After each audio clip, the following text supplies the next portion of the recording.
Magandang araw mga ka-recap. Maligayang pagbabalik sa ating channel. Hiling ko ay nasa maayos kayo na kalagayan. Meron tayong bagong kwento na sana ay inyong magustuhan. Simulan na po natin. Ang isang bituin sa kalawakan na walang ningning, at nasa pinakamalayong bahagi, kung saan walang sino man ang nakatingin ay isa pa ring bituin, kung gugustuhin lang nito na kuminang sa kalawakan, at yakapin muli ang liwanag sa puso nito. May isang batang lalaki ang palaging nakatingin sa nakasabit na espada sa isang maliit na tindahan. Hindi ito nagsasawa sa pagmangha sa espada kahit ilang beses na niya ito pagmasdan. May babaeng lumapit sa kanya, ang pangalan ay Zemina. Hinahanap siya nito at alam ni Zemina na dito niya lang makikita ang lalaki. Ang pangalan ng batang lalaki na ito ay si Vlad. Sinabi ni Zemina na parating natutulala si Vlad sa kakatitig sa espadang ito. Sinabi naman ni Vlad na huwag daw itong pakialaman sa ginagawa niya dahil ito'y isa lamang sa mga kaunting pahinga niya.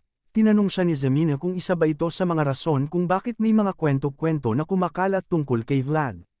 Nakakadinig si Vlad ng boses kapag ito ay humahawak ng patpat o anumang mga bagay na nahahalintulad ang itsura sa espada. Nagsimula ito, isang araw nang tinamaan ng kidlat si Vlad. At ang kulay ng kidlat na tumama sa kanya ay itim. Kaya maraming kwento-kwento ang nagsimula tungkol kay Vlad. Binalaan siya ni Zemina na huwag munang tumambay sa tindahan na ito at baka umabot sa bagong bishop ang kwento sa kanya. Ang bishop ay dating inquester at napakalupit nito pagdating sa mga masasamang pangitain. Baka hulihin daw nito si Vlad at sunugin. Kinilabutan si Vlad at bakit pa daw kailangan pang ikwento ito ni Zemina sa kanya. Binabalaan lang siya ni Zemina dahil maraming nakakita sa pangyayari ng tinamaan ng itim na kidlat si Vlad. Sinabi naman ni Vlad na hindi naman siya siguro kakalad ka rin ng simbahan nang dahil lang sa pagtitig sa espada. Sinabihan siya ni Zemina na bilhin niya na lang ito. Pero ito ay masyadong mahal at nagkakahalaga ng 5 ginto. Gusto man bilhin ito ni Zemina para sa kanya ay wala din siyang ganoon kalaking halaga. Sinabi ni Zemina na bakit sobrang mahal naman ito kahit ito ay isang piraso ng bakal lang naman. Narinig ito ng may-ari ng tindahan at nagalit. Lumapit ito sa kanila at pinagalitan sila. Pinapalayas niya ang mga ito. Hindi daw ito para sa mga batang eskinita na katulad nila. Sinagot naman siya ni Zemina ng pabalibag at tinanong kung sino pa ang bibili ng ganitong kamahal na isang pirasong bakal sa squatter na ito. Tinawag pa niya na wala sa katinoan ang matanda. Sobrang galit ang may-ari sa kay Zemina. Sinabihan na lang siya ni Vlad na umalis na lang sila.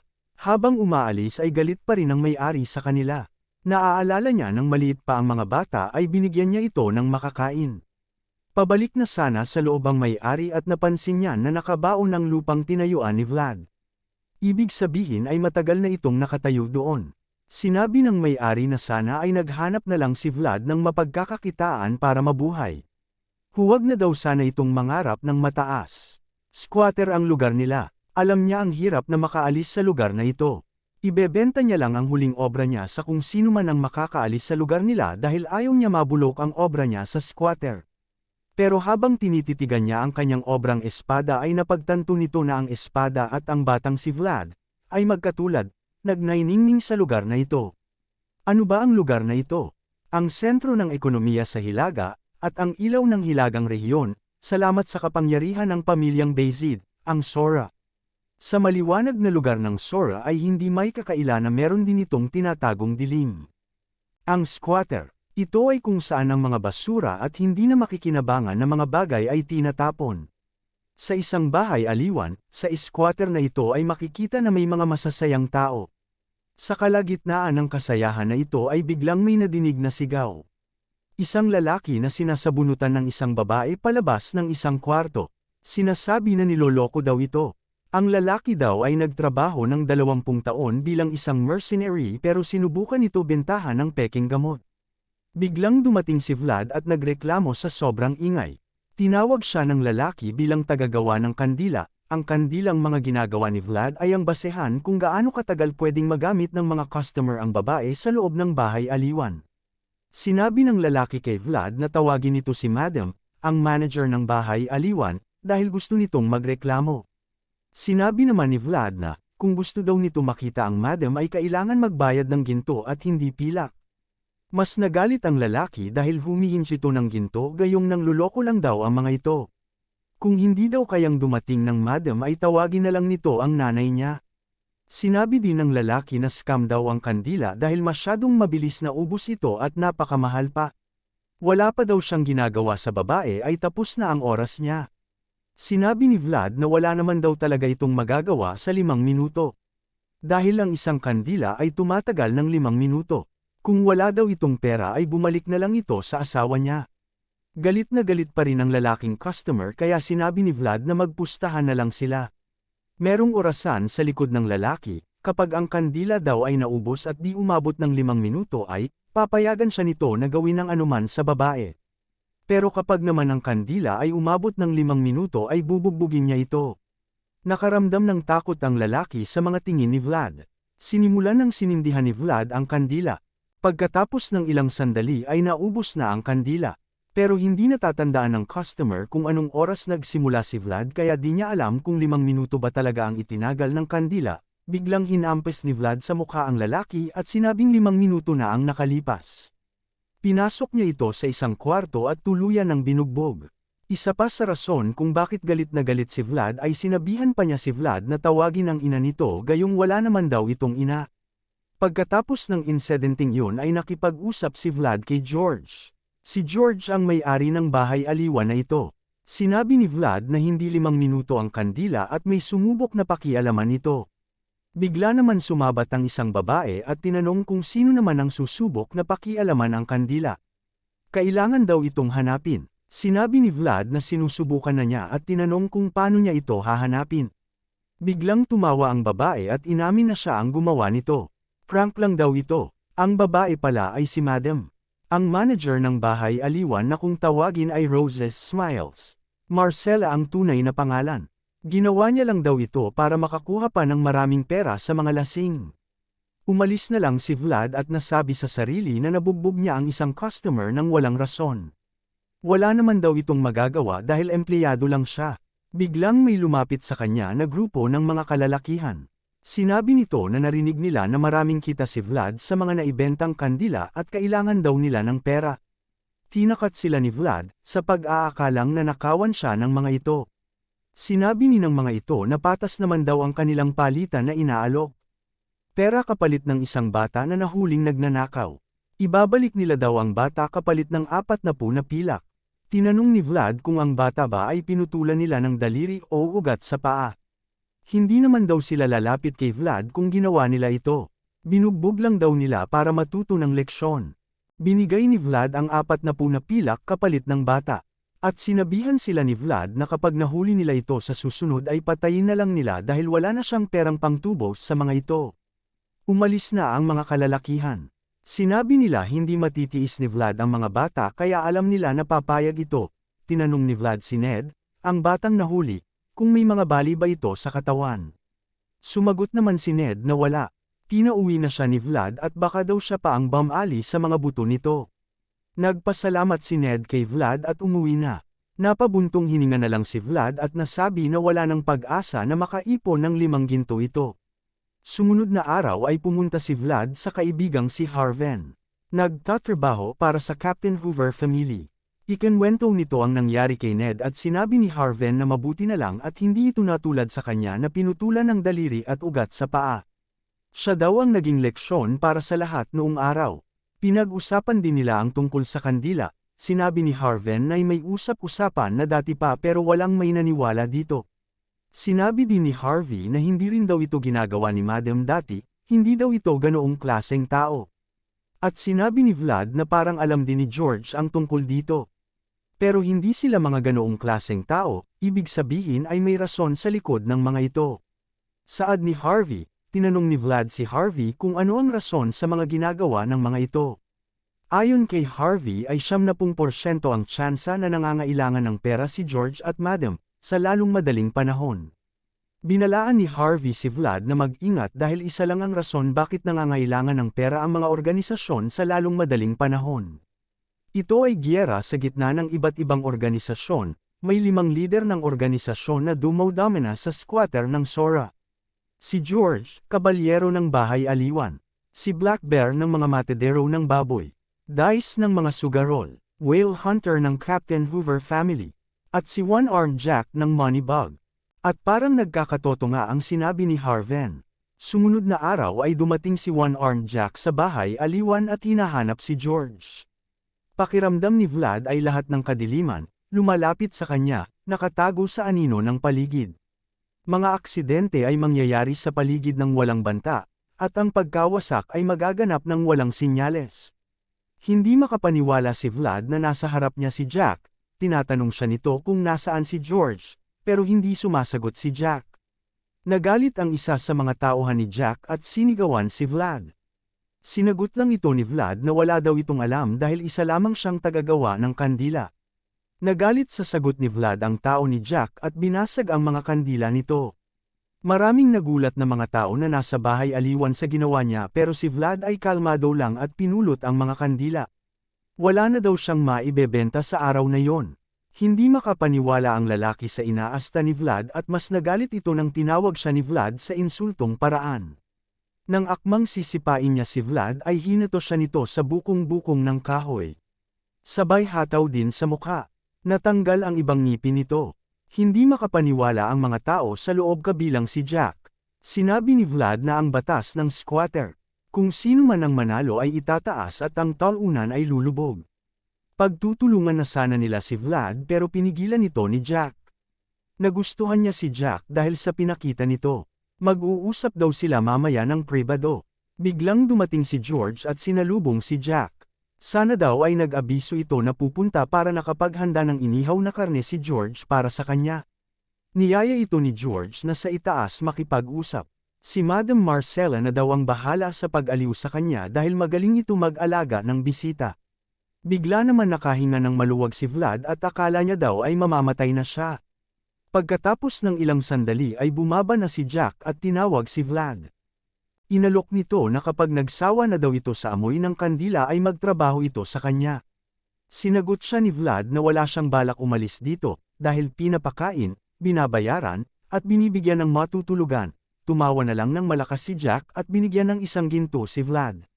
Bayad ito sa kandila. Sinabi ito na sobra ang bayad, pero sinagot lang siya ni Jack na mas malaki pa ang ibibigay nito kapag nagtrabaho ito sa kanya. Umalis na si Jack at tinawag naman ni Zemina si Vlad para kausapin ni George. Nagulat siya nang binigyan siya nito ng punyal. Pag-akyat pa lang ni Vlad ay alam na niya na hindi maganda ang pinatunguhan ng negosasyon sa gitna ni Jack at George. Sinabihan ni George si Vlad na huwag na magbenta ng kandila. Meron daw silang natanggap na impormasyon tungkol kay Jack na magpapapasok ito ng tao sa loob ng Sora. Mga mersenaryo na dating mga kabalyero.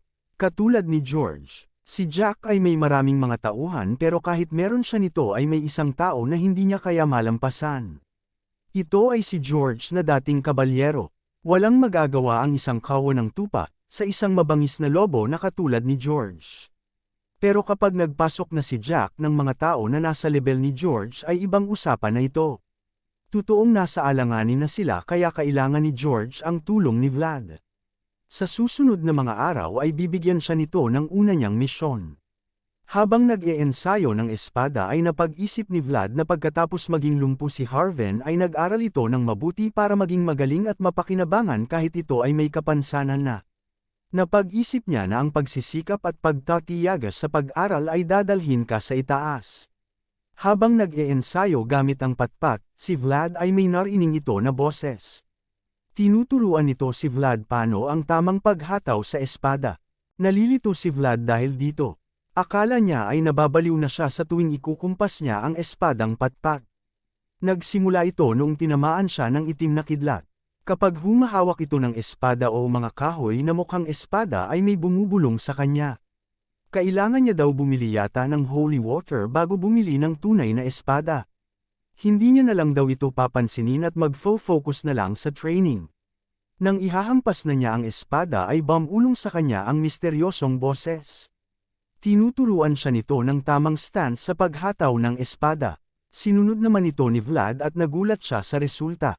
Kanina daw ay wala sa direksyon ng kumpas ng espada niya pero ngayon ay iba.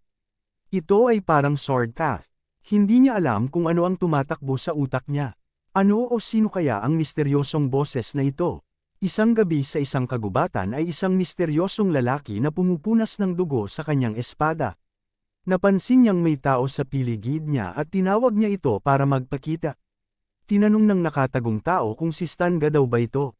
At nagpakilala nga na si Stanga ang lalaki. Tinanong ni Stanga kung si Vlad daw ba ito, na galing sa squatter, may blonde na buhok at asul na mga mata. Inabot naman ni Vlad ang sulat galing kay George. Nakasulat doon na kailangan ni George ang tulong ni Stanga dahil sa papalapit na gyera sa gitna ng mga organisasyon lalo na at may mga kabalyero din sa kabilang kampo. Gagabayan daw ni Vlad si Stanga papunta sa bahay aliwan pero nagdududa pa ito kung susundan ba niya si Vlad dahil para sa kanya ang walang alam ito. Sinabi ni Vlad na kahit papano ay kaya naman itong gabayan sa tamang daan. Pero kumbinsido pa rin si Stanga na bobo at walang alam si Vlad. Kaya kapag nagkamali lang daw ito ay tatapusin niya ito agad. Sinagot lang ito ni Vlad na siguraduhin niya din na makakasabay ito sa kanya. Ayaw niya din magkamali sa unang misyon nito. Hindi naman makapaniwala si Stanga dahil hindi man lang daw ito natakot sa kanya. Ito siguro ang isa sa mga rason bakit gusto siya ni George. Isang bata na karapat-dapat sanayin, tumigil ang dalawa sa isang kuweba. Habang nagpapahinga ay tinititigan ni Vlad si Stanga. Tinanong ito ni Stanga kung ngayon lang ba ito nakakita ng kabalyero, sinagot naman ni Vlad na ngayon lang ito nakakita ng malapitan maliban kay George. Kinutya naman ito ni Stanga at sinabing probinsyano si Vlad. Tinanong siya ni Vlad kung saan naman ito galing at sinabi ni Stanga na galing ito sa Dikia na kung saan ay isang probinsya din. Kaya kinutya din siya ni Vlad. Nainis si Stanga at sinabing siguraduhin lang nito na tama ang dinadaanan nila ay kung hindi, hahatiin niya ito sa dalawa. Kinuha ni Vlad ang baon nitong sariwang karne para kainin. Tinanong naman ni Stanga kung meron ba itong parte. Sinabi ni Vlad na para lang daw sa kanya ito at hindi na dinagdagan ni George. Wala daw ba itong dalang makakain? Tanong ni Vlad kay Stanga. Nahiya si Stanga at sinabi na meron naman at kinuha niya ang kanyang lumang beef jerky. Habang iniihaw ni Vlad ang karne ay di naman mapigilan ni Stanga na matakam sa amoy. Inalok ni Stanga na magtanong ito sa kanya ng kahit ano at sasagutin niya ito kapalit ng isang karne. Sinagot ito ni Vlad na, ilan ba ang gusto nito at bibigyan niya na lang. Pero may pride daw ang mga kabalyero. Tatanggap lang sila kapag may binigay din sila. Tinanong niya si Stanga ng pangalan nito, at edad, sinagot niya naman ito. Ang sunod na tanong ay kung gumagamit ba ito ng aura. Sinabi ni Stanga na mukha lang ang inosente kay Vlad pero ang isip nito ay mature na. Hindi daw lahat ng kabalyero ay makakagamit ng aura, at paggamit nito sa tunay na laban ay ibang usapan din. Tinanong ulit ni Vlad kung nakakagamit ba ito. Nagdadalawang isip si Stanga na sagutin ito pero inalok sa kanya ni Vlad lahat ng karne. Kaya walang magawa si Stanga kung hindi ipakita ito. Dahil daw tatanggap siya ng bagay ay kailangan niya daw ito suklian. Kinuha niya ang kanyang espada at pinaikit ang isang mata. Tinanong ni Vlad kung bakit pinaikit niya ito. Kailangan niya daw mailabas ang mundo sa loob ng kanyang kaluluwa. Kaya dapat tingnan daw itong mabuti ni Vlad. Dahil ito ang essence ng isang kabalyero. Ang aura, namangha si Vlad dito. Isa palang kahangahangang kabalyero ang nasa harapan niya. Malapit na sila sa bahay aliwan pero kailangan nilang dumihan ang mga sarili para hindi mapansin ng kalaban. Sa isang eskinita din sila dadaan dahil hindi din sila makakadaan sa main gate dahil sa mga nakabantay. Pagdating nila ay ihahanda niya na lang daw ito ng tubig pampaligo. Napansin ni Stanga na tahimik ang lugar, habang patuloy na naglalakad ay nakasalubong nila ang mga walang buhay na tauhan ni George. Sinabihan ni Vlad si Stanga na kailangan muna nila maghiwalay. Ituturo sa kanya ni Vlad ang sikretong daan patungo sa bahay aliwan at siya naman daw ay dadaan sa main gate para makuha ang atensyon ng mga bantay. Matagumpay nga na nakarating si Vlad sa bahay aliwan pero hindi maganda ang naabutan niya. Naabutan niya na ginagamot si George ni Madam. Tinanong niya kung maayos lang ba ito. Nagkaganito lang daw si George dahil matagal na siyang hindi nakakalaban sa mga kasing galing niya na kabalyero. Pero ang mahalaga daw ay kung nadala niya ba si Stanga. Sinabi naman ni Vlad na tagumpay na nadala niya si Stanga. Tinuruan niya ito ng sikretong daan para hindi makita ng mga bantay. Anumang oras ay darating na ito. Mabuti naman daw kung ganoon, saad ni George. Sila naman daw bukas ang aatake sa kuta ni Jack. At sa pagkakataong ito ay tatapusin na nila ang laban. Tinanong ni George kung kumusta naman si Stagna, at kung maayos ba ang lagay niya. Sinagot naman ni Vlad si George na maayos ang lagay ni Stagna at sa tingin niya ay mabuti itong tao. Sumang-ayon naman si George dito. Sinabi din ni Vlad na medyo maliksi ito. Tinanong ni George kung pamayat ba si Stagna. Kailangan niya daw ito para maging malusog at magkaroon ng mahabang buhay. Sinagot naman ni Vlad na oo at parang pamayat siguro ito. Sigurado na ang panalo nila bukas dahil gumagamit si Stagna ng aura. Nagulat si George sa sinabi ni Vlad. Napansin ni Vlad na parang dumating na si Stagna. Tinanong ulit ni George kung totoo bang gumamit ng aura si Stagna. Oo dahil nakita niya daw mismo ito. Biglang tumayo si George at sinabihan si Vlad na magtago sa likod nito. Dahil ang totoong Stagna ay hindi gumagamit ng aura. Natulala si Vlad at hindi maintindihan ang nangyayari. Dumating na nga ang lalaking nagpakilalang Stagna. Binati nito si George at sinabing matagal na panahon na silang hindi nagkikita. Marami na daw itong pinagbago, hindi pala ito ang tunay na Stagna. Ang tunay na Stagna ay pinatay niya habang naghihintay kay Vlad. Tinanong ni George ang lalaki kung bakit sa tagal na panahon ay hinanap pa siya nito. Sinagot siya ng lalaki na namatay na si Count Gaidar. Hindi pa ito binabalita pero ito ay malalaman din ng lahat. Galit na galit si George at inatake ang lalaki. Pero nakaiwas ito. At sinabi ang mga katagang, mabuhay ang kaawa-awang Count Gaidar. Pero mabuhay ang bagong Count Sigmund. Sinigaw ni George ang pangalan ng lalaki. Ito ay Godon. Nagpang-abot ang espada ng dalawa. Ang unang utos ng bagong Count ay pabalikan ang tumakas na kabalyero na si George. Sinabi ni George na hindi si Sigmund ang kanyang sinusunod. Kaya hindi daw ito babalik. Inaasahan naman ito ni Godon at gayon din ni Count Sigmund kaya alam na ni George ang mangyayari. Matindi ang laban ng dalawa.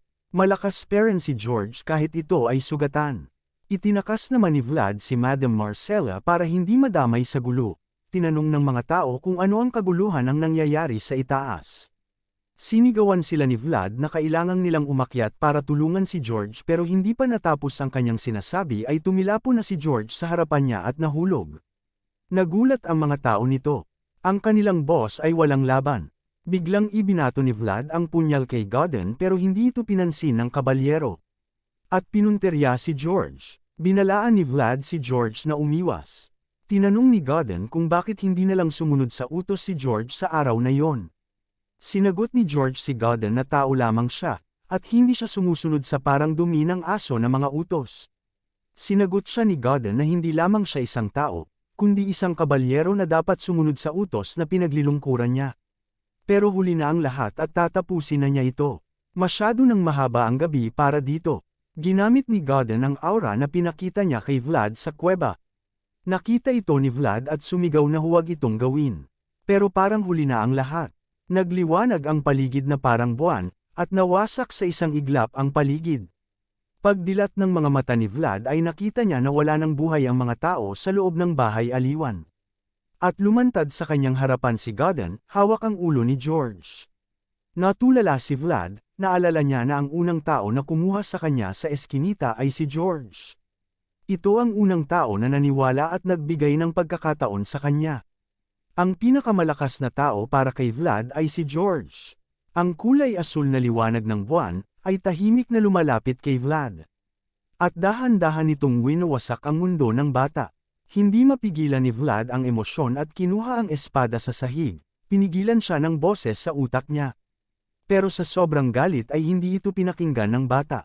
Inatake nito si Godon. Naiwasan lang ito ni Godon pero napansin nito ang sword path na taglay ni Vlad. Paano daw nututunan ng isang batang squatter ang sword path? Namangha si Godon. Inatake ito ulit ni Vlad pero sinipa niya lang ito. Sinisigawan ng boses si Vlad na huminga at huwag bumitaw. Nakita ni Godon ang potensyal ng bata. Naisip nito na masasayang ang talentong ito kapag tinapos niya ito. Naalala niya ang panahon na tinuturuan siya ni George. Kagalakan at kasiyahan daw ang dulot nito sa kanya kapag tinuturuan ang mga batang may potential. Nilapitan ni Godon si Vlad at sinabi ulit ang mga katagang, ang mga kabalyero ay kinukuha lamang ang mga bagay sa tamang halaga. Nalito si Vlad. Sinabi ni Godin kay Vlad na hindi stag na ang pangalan niya at hindi rin totoong 42 ang edad niya. Sobra na daw ang nakuha nito sa kanya kaya ibinalik niya ang karne na binigay ni Vlad sa kanya. Pero kukunin niya ang ulo ni George. Dahil ito ay naaayon at karapatan ng nagtagumpay na kabalyero, naglalakad papalayo si Godin bitbit ang ulo ni George. Galit na galit si Vlad, wala itong magawa. Gusto niyang tapusin si Godin pero wala itong magawa kundi ang maiyak. Ano kaya ang mangyayari kay Vlad at sa mga kasamahan nito? Alamin at abangan ang umaatikabong labanan sa susunod na mga kabanata. Maraming salamat sa panunood. Please like and subscribe to our channel. See you soon mga ka-recap.